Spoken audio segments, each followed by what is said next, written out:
Alright, we're talking this week about alternative story forms, and I like alternative story forms. They're a nice, efficient way to absorb information. It makes facts a little more interesting rather than, planting them somewhere in a narrative. I mean, if you're not interested in the story of the facts, and just the facts, the raw data in you know, a neat package makes it.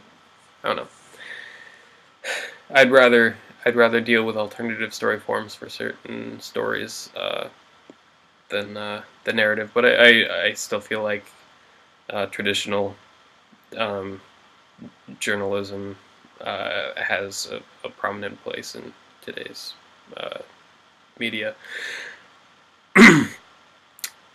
um, for the first story, the one about the troubled student bomber, I feel like this is a case for long form journalism, um, just because there wasn't really an incident that happened. Nobody was hurt or injured. No one's going to care where the bombs were, so you don't need like a layout of the school showing where they were.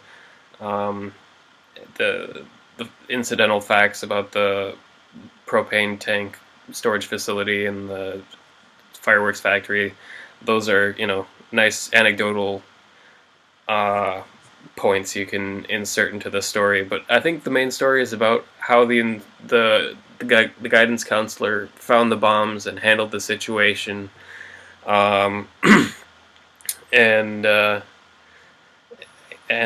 what would happen with the student after his, I guess, apprehension. Um, I think that because this isn't really an incident, um, there aren't many aspects to cover in this case. I feel like, uh, just a story with some visual aids, photographs, possibly a layout of the school, would be useful. But mostly traditional journalism would be good in that case. For the second one, I think it's a clear cut uh, example of where you could use bio boxes. It's just three candidates. You can summarize what their mission is concerning the sewage system. Um, and I think you could just do a quick summary of each of their viewpoints, and it's a pretty simple way to do that. Uh, for the third one, I'm thinking this would be a good case for Q&A, because there's not really like a narrative story possibility here.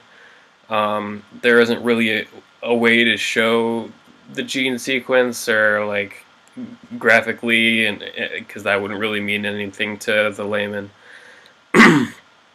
It should be more, a Q&A with like the lead scientists, and discussing the implications of what this discovery,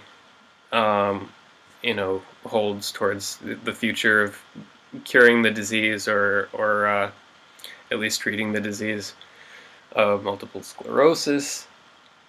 Um, yeah, I think just a nice basic layout of a Q&A would serve that story the best. Um, but yeah, I think alternative story forms definitely have their place in the media, but for stories such as the stolen ones, I think that is best handled in a narrative form. It's still, the most human way of addressing, touchy subjects like that, and it gives an in-depth perception that alternative story forms kind of avoid. They're alternative story forms or ASFs, I feel sort of detach the viewer from the situation, giving them consumable bite-sized pieces. But I feel like a narrative still has its place.